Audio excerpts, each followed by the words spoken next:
Bem, pessoal, dentro do tempo aqui disponível e dando continuidade à última aula, eu vou então falar agora de três coisas que consequentemente vão ser bem interessantes e ambas estão correlacionadas umas com as outras. Os sistemas, né, de controle de constitucionalidade, ou como alguns falam de espécies, e a posteriori falando também do momento do controle e da forma, né, com a qual esse controle ele é acessível, ele é assim apresentado, certo? E assim, no caso do sistema, nós vamos ter fundamentalmente aquela dualidade entre o controle a priori, que é o controle realizado pelo poder legislativo, e o controle a posteriori realizado pelo poder judiciário, certo? E assim nós então haveremos de trabalhar com essa perspectiva. É claro que dentro dessa questão do controle de natureza política, que é o primeiro a ser abordado, cabe aqui algumas questões. Primeiro que, como nós bem sabemos, a competência é das comissões de Constituição e Justiça, seja aí, da Câmara dos Deputados, seja do Senado Federal, certo? E como eu já expliquei para vocês em outros vídeos,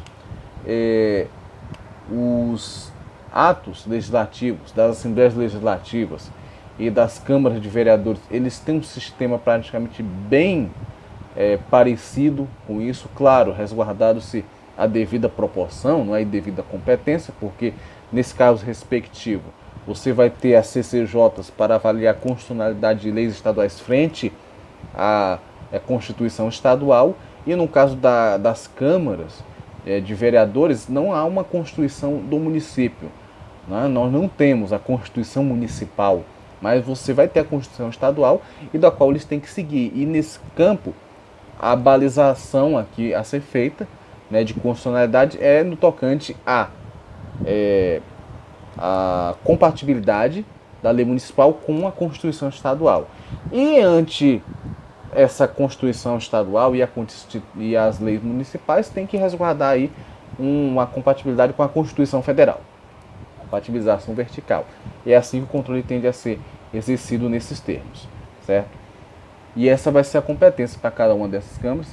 Eu já expliquei para vocês que, inclusive, o sistema francês ele é um sistema diferenciado, né? Lá você vai ter o Conselho Constitucional, formado por dois ex-presidentes, você vai ter o presidente do Senado, você vai ter o presidente da Câmara compondo esse conselho, outros dois membros de cada uma das casas legislativas respectivas, e mais outras 6 vagas que são disponíveis para aquilo que eles chamam de cidadãos comuns, né? Sem dúvida alguma, representantes de entidades e classes sociais que participam. E eles fazem essa avaliação, né? E fazem essa apuração. Agora, é interessante notar que, no caso do Brasil, as comissões de Constituição e Justiça, elas têm parecer deliberativo. O que significa dizer que, se não houver respaldo constitucional para determinadas medidas, elas não passam da CCJ. Ela tem um parecer bem deliberativo. No caso desse Conselho Constitucional francês, ele é um órgão apenas consultivo. Obrigatoriamente tem que se consultar. Agora, o parlamento pode seguir ou não seguir aquilo que o órgão consultivo assim verificou, assim tomou como correto. A gente vai ter essa diferençazinha bem pontual, tá? Nós vamos ter o veto do presidente da República, certo? Ali constante no parágrafo, no artigo 66, parágrafo 1º da Constituição Federal, tá? Que é a forma de o poder executivo exercer um controle a priori de constitucionalidade, certo? É isso que de certa forma se tem. E vamos ter um enunciado interessante da turma 347 que vai fazer o seguinte: permitir ao Tribunal de Contas, no exercício de suas atribuições, apreciar a constitucionalidade de leis e atos do poder público, né? Artigo 347, né? Curioso isso, né? Um Tribunal de Contas praticamente exercendo a verificação da constitucionalidade de leis, né? E atos públicos. e atos do poder público. Veja que é interessante isso, porque é um controle de fato a posteriori. Avaliar a constitucionalidade de leis, pressupondo-se, consequentemente, que a lei já está em vigência, né? Então, de fato, nós vamos ter essa congruência. Tudo isso trata-se de controles, com exceção do tribunal aqui, né? Isso aqui tudo é controle de ordem política, tá? De ordem política assim estabelecida. Bem, no tocante ao momento, conforme explicado a vocês no vídeo anterior, né, nós vamos ter aí esse controle a posteriori, esse controle a priori, certo? E agora nós vamos de fato a um momento que eu acho bem interessante de se abordar, de se configurar, que é justamente essa questão relativa às... Pode-se assim falar, né? Pode-se assim dizer que são extrapolações de competência, mas claro, dentro de um limite assim estabelecido, assim constitucionalmente viável, que vai ser justamente o momento em que você vai ter o Poder Judiciário com a possibilidade de exercício de um controle a priori de constitucionalidade. Assim como você vai ter o Poder Legislativo também exercendo um controle de constitucionalidade a posteriori, né? E com um detalhe que eu já inclusive falei para vocês, e assim disse a vocês, que trata-se, né, consequentemente, de atribuições que a própria Constituição assegura ao Poder Legislativo.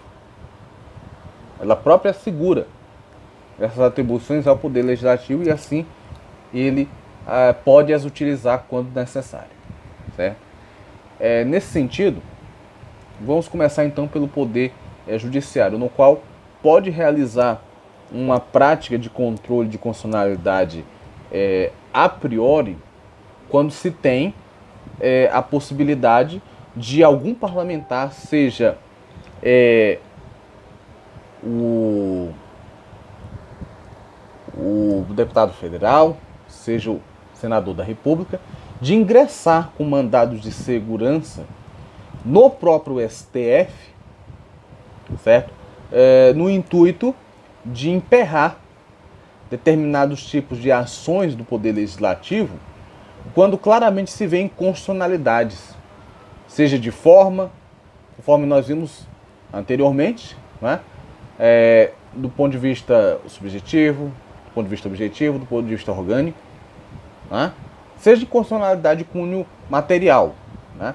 O fato é, se verificada alguma dessas intercorrências, ele pode ingressar com um mandado de segurança no STF, com o intuito de emperrar, de barrar essas possibilidades de atropelos da ordem constitucional vigente, tá? É possível, né? E se porventura o STF verificar que há sim incongruências e inconstitucionalidades, ele pode tranquilamente assim declarar a inconstitucionalidade daquele ato normativo, daquela disposição ali estabelecida, tá?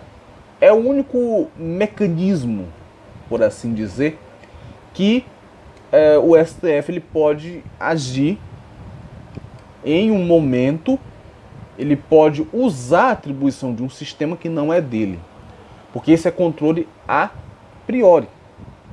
E ele pode usar esse controle, certo?